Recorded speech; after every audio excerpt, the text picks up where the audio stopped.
Hi everyone, welcome to this tutorial for Higher HFT. This tutorial is designed to help prepare you best for your FABs in January, and in this tutorial we're going to cover some of the topics that are likely to appear in your question paper and how best to answer them. So we're going to look at, to begin with, the DRV question and current dietary advice. Current dietary advice is obviously the Scottish Dietary Goals, and we're also going to look at how you would best answer an evaluation question. So the first bit of advice I'd like to give you is to, when you arrive at the exam, can you make sure that you've got a highlighter with you? The highlighter is really good because what you can do is you can highlight your command words. So if it's an evaluate, an analyse or an explain question, it will help to refer to the different style of answering technique.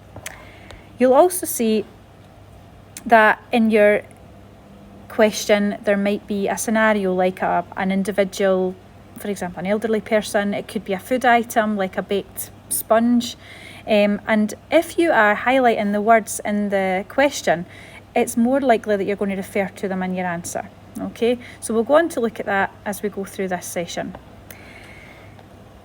You'll also see here in the slide that the DRV is usually worth 9 marks. In fact, it's always worth 9 marks. So that's quite a good way to get a big chunk of your marks if you can get that question nailed.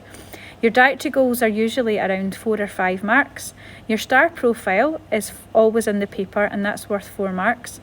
And stages of product development is usually around 4. So if you can get all of these correct, you're sitting at 22 out of 60 already. So first of all, we'll take you through the DRV question. As we know, the answering technique here should be at Hicks or Licks, depending on whether it's higher or lower. Now you can see in this scenario here, we've got a 15-year-old girl and she's decided to become a vegetarian. So the markers put that information in there so that you will refer to it in your answers. So what I would first of all do is I'd highlight 15-year-old girl and then I would highlight the word vegetarian. All right. Then what I would do is I would look at, I'm just going to change this so that you can see how we would do this in the exam. So you can see here, if we look at the energy level, the 15-year-old girl here in the top is what she should be getting, and in the bottom one is telling you what her food intake is for a day. So we can see here that her energy requirement is lower. So she's only getting 1,885 calories. She should be getting 2,110. So I would encourage you to put your arrows in to look at what is higher and what is lower. And then I would think about what ones are easiest for me to relate to a 15-year-old girl. So I would start to take notes. I would circle energy and I would say, right, what do I know about a 15-year-old girl? Well, she's getting less than she needs. She's probably quite active because she's a 15-year-old, so I can say that she might be sporty. So make a link to the scenario. I might look at calcium. So I know that calcium is needed for the development of strong bones and teeth, and she's going to be going through a growth spurt until she reaches peak bone mass. And I could talk about vitamin C in my answer as well, because I know that vitamin C helps to absorb iron. So if I know these 3 facts, then I'm going to base my DRV to get my 9 marks on these 3 particular areas. So it's usually the command word would be analyse, which would be in your paper. And then from there, we would start to put into our question paper our Hicks or Licks. So I'm going to start off with calcium as an example here. So the calcium in the meal is lower than required. So we choose a nutrient and we state if it's higher or lower. We then say our I is the impact that this can have on the girl. So we look at our function. So we know that if her calcium is too low, it's not going to help her to build her peak bone mass, which she will reach peak bone mass at around the age of 30. Now, the consequence of this is what effect does that then have on her body? So this could lead to her developing osteoporosis in later life. So I've made the link that the teenage girl is growing and she's not reached her peak bone mass yet. And then the last part is just putting in your source. So the cheese used to make the cheesecake will have calcium in it. So this is suitable to contribute to her calcium intake. Now, I'd like you to pause the video at this time and I'd like you to try and do another 2 answers. Now, I mentioned they are about energy and vitamin C. You don't have to go with those. These are the ones I'm going to go over in my answers. But if you could go now and spend 5 minutes just putting together on a piece of paper your answers, and then you can check them after you play the video again.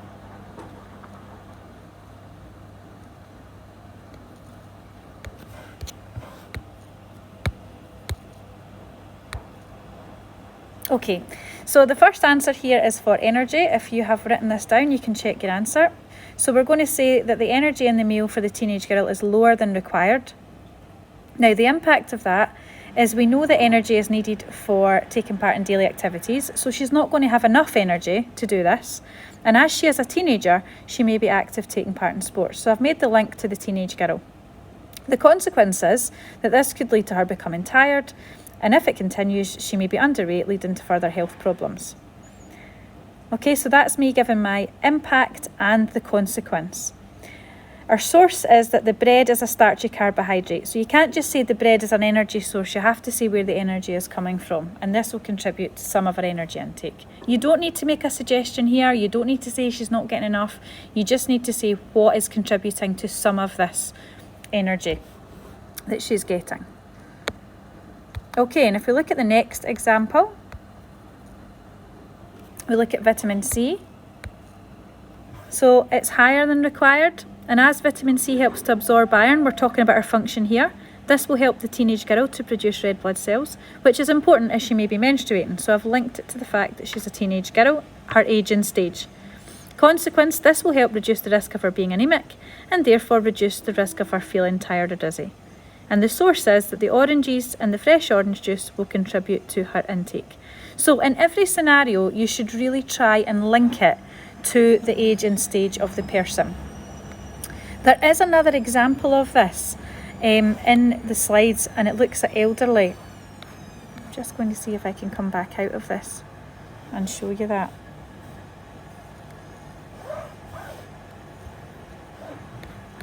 So if we look at our link up here,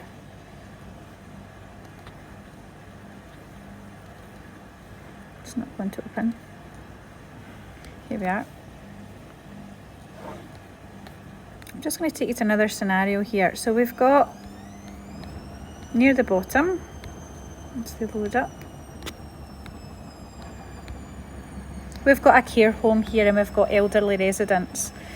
So same scenario, you've got your table at the top, it's always your menu in the middle there, and then you've got your what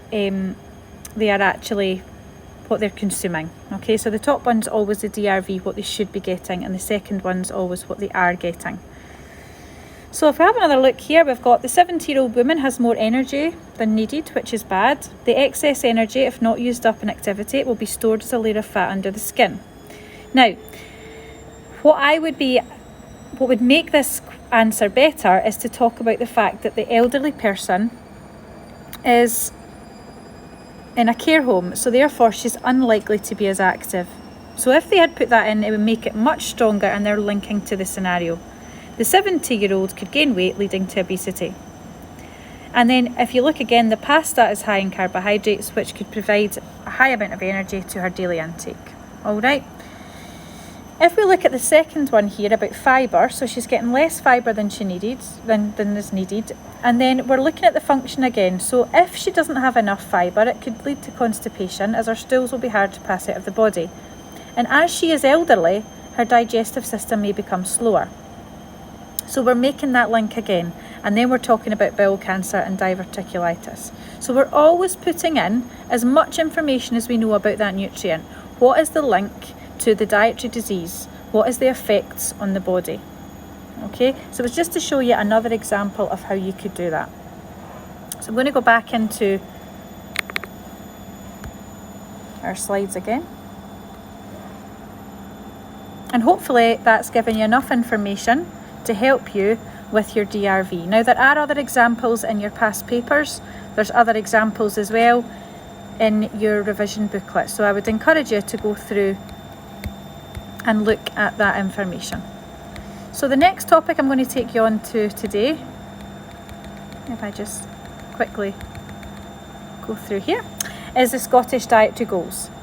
And these are just facts, you just need to learn them. Now, the good thing about the dietary goals question is if the question asks about current dietary advice, that's the bit you're looking out for.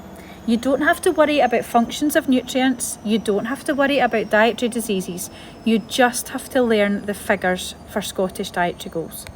Okay? So, the type of question that could come up in the exam is the one that's similar to this scenario. Evaluate ways the following meal could help a child to follow 4 different pieces of current dietary advice. So we've got the menu there. This includes a wholemeal wrap, and I know that wholemeal wrap is linked to fibre. So again, we're using our highlighters. We're taking the word evaluate, we're taking the word child. Okay, these are going to be used in our answer, and we know evaluate's FOC. We're then looking at the ingredients or the products in this menu that we can link to. So I would be taking the word wholemeal, I would be highlighting it, and beside it I'd be writing fibre, increase 30 grams, okay, per day. So just as long as you can look at that. Now it's worth 4 marks, we're highlighting that as well, 4 marks, so I need to find 4. Now this question can be a little bit tricky because the words, it sounds a bit misleading. How could it help a child? But you can also put in, it would not help a child, because it's evaluate, we're looking for good or bad scenarios here. So we've got there, the wholemeal wrap will contain fibre. You don't need to put what the fibre does, it's a current dietary advice question, so it's only that you're stating what's in the actual meal. This is good, as it will help the child to meet the current dietary advice of increasing fibre intake to 30 grams a day. Okay, so all you need to do is mention the child and the dietary goal. It's as simple as that, but you do need to learn them. Okay, what I'd like you to do now is give another 3 evaluations based on that question. So if I go back to, just going to come out of this again, apologies, and I'd like you to give 3 evaluations based on that menu just now. So if you're doing this and you want to try them in your jotter and then you can mark them, pause the video just now, have a wee go at them, give yourself maybe 6 minutes, and then we will have a wee look at your answers. Okay, so we're ready to have a wee look at the answers for the current dietary advice. So here are some of the answers that you could have written in. Now this is not all of them, but these are the ones that tend to be easier to remember. So what we could have said is that the seasonings used may be herbs and spices, because we know that there's seasoned Mexican rice. This is good for the child, as this will help meet the dietary goal to reduce salt intake to 6 grams per day. We're looking at the berries in the smoothie. They provide fruit. Now I know that's an obvious one, berries are a fruit, but you need to make sure that you're putting that into your answer. So the berries in the smoothie provide fruit. This is good for the child, as it will help meet the dietary goal to increase fruit and veg to 5 portions a day. If we look at the roast beef, well, this is a scenario where you could put a negative. So the roast beef can be high in saturated fat. This is bad for the child, as it may not help to meet the dietary goal to reduce saturated fat to no more than 11% of total food energy. So there's just an example of how you could put a negative on it. It wouldn't help. And you can do that as well. So 4 marks, make sure that you've got your 4 evaluations in there, and I gave you the fibre one to help you. If you've got any other ones, you can go back and check your notes on dietary goals just to see if you've got the figures right. Another type of question that could come up is a chef, that they ask you to come up with practical ways to help meet the current dietary advice. Again, current dietary advice, we're going to evaluate, and this time it's a chef and it's residents of the care home. So we're going to start by talking about what the chef could do. So the chef could make a macaroni with cheese sauce using skimmed milk instead of whole milk. This would be suitable, or you could say this would be good, for the care home residents, as this would reduce the fat content, helping to meet the dietary goal of reducing saturated fat to no more than 11% of total food energy. Now, again, I'd like you to try and come up with another 3 examples that you could put down as answers, and then we'll go over them. So if you want to pause the video again and go over these answers, give yourself 6 minutes, and then we'll have a wee chat through your answers, or I'll give you some information, instructions as to how you could answer it.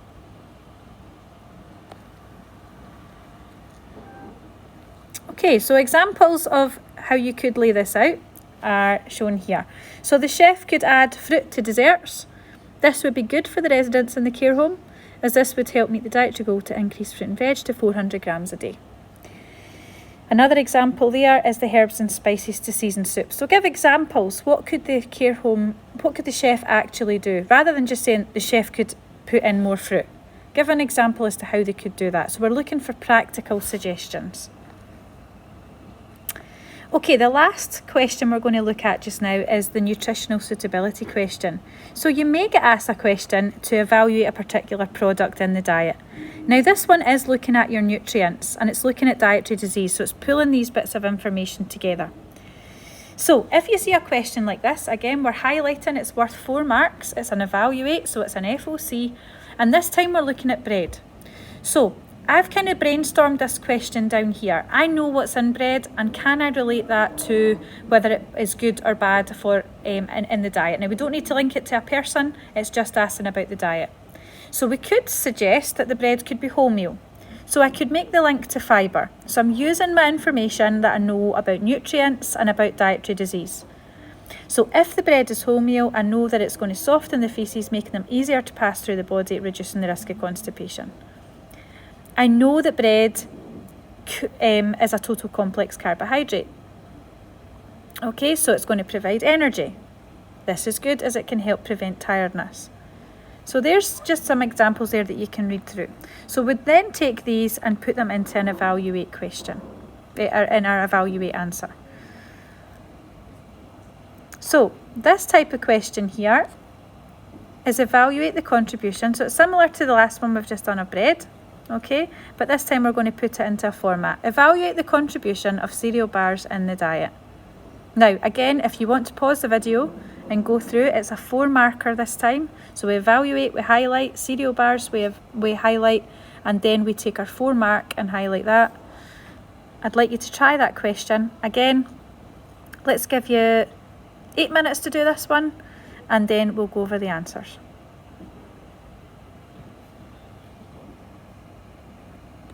So now that you've completed this question, if we look at an example here, we've got cereal bars can often be high in sugar. Now you can give an example, e.g. a Frosties bar.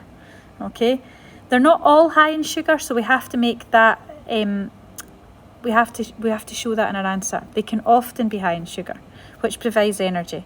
This is bad, as too much energy not used in the body can be stored as fat, which can lead to obesity. So we're using our knowledge of nutrients and dietary disease. Another example could be cereal bars can be whole grain, e.g. fibre to go bars. They add bulk to the diet, giving a feeling of fullness. This is good, as it can help prevent snacking on fatty and sugary foods, which are high in energy, therefore reducing the risk of obesity.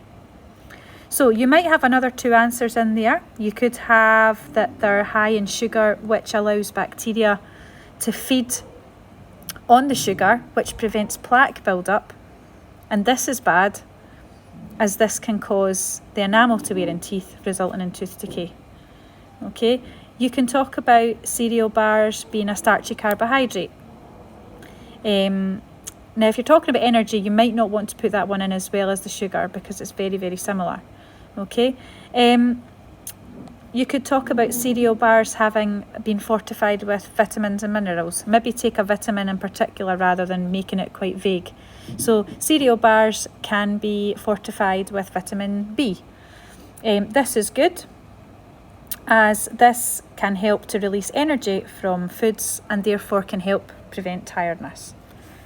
So there's different ways that you can answer that question, but you're just putting in some different nutrients that could be in the product or can be high in is quite a good way to structure your answer there. So that's our first session. I'm going to move on to session 2. So taking you through session 2, we're going to have a look here at food product development and functional properties of ingredients. So food product development, as you know, there are 7 stages and you can see them here on this little cycle. And you need to know about each one. You need to be able to explain each different stage. You also need to be able to identify the names of these stages. and it depends on the type of question that you're going to be asked. Now, you'll be able to see these notes on each of these stages in your notes on your Google Classroom. But just to let you see what type of question might come up. So for example here, you have got a question about a company that wants to develop a range of vegan rice pots, and you've to identify 3 of these stages, and you've also to explain them. In this one, you've to link it to obviously the company and the new rice pot as well. So here is an example of an answer that you could have. So we've got the first production run is a stage which you get 1 mark for, and then you've got to explain it. So this is when the vegan rice pots are made in the factory for the first time. Consequence, so the company can check for any quality issues of the product when being produced by the factory equipment. So we've got another type of question that could come up. That one you would identify your own stages, but sometimes they give you the stages, so that's why you need to know each stage and you have to be able to explain each one. So it's giving you the stage prototype production, and then this time it's for developing a new cupcake and why the manufacturer would carry this out. So you should be linking this, you should be underlining or highlighting your word explain. You're talking about a manufacturer, so you should highlight that word, and then you should be highlighting new cupcake as well. If you want to try this question, it's prototype production and first production run. I'll give you 4 minutes, or you give yourself 4 minutes, pause the video here, have a wee go at it, and then you can check your answers. So if you've carried this out yourself, you'll be able to see here that we've got the answers here for prototype production and first production run. Now, it has been known before that they've given you 4 marks for this type of question, which can be quite tricky to get 2 different explanations. Usually you'll only find that this is worth 2 marks if it's given you 2 different stages. So this was quite unusual. But you can see here that we've got 2 different explanations for prototype production. So the first one is, a manufacturer would make a prototype of the new product to see what the product will look and taste like. And the consequence is, this allows any changes to be made to the recipe to ensure the cupcake will be successful. The second one is, the manufacturer would make a prototype of the new cupcake and measure it against the specification. And then the consequence would be that if the product doesn't meet the specification, adaptations can then be made so that it meets the needs of the brief. So that would just show you sometimes in this particular scenario they're asking for you to give 2 different examples there, 2 explanations. We've got first production run there, and it says that the manufacturer would make a small quantity of the new cupcake in the factory to check for any quality control issues. And the consequence there is, if the product doesn't meet the quality standards, modifications can be made at this stage before the full production takes place. So that was just worth 2 marks. So hopefully you can see there that you've got your answers correct.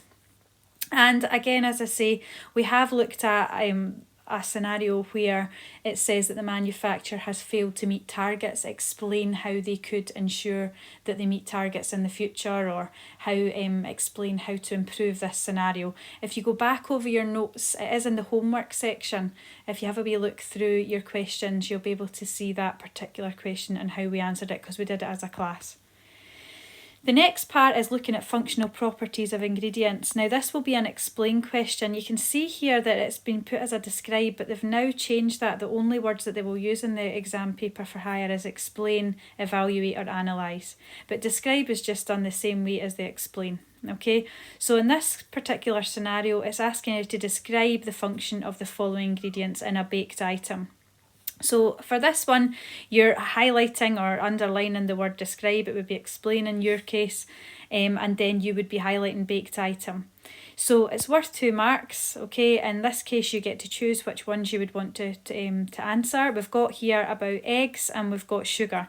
Now, it doesn't say this in these examples, but I would be tempted to put the term first. So what is the functional property? Now, these are all the functional properties here.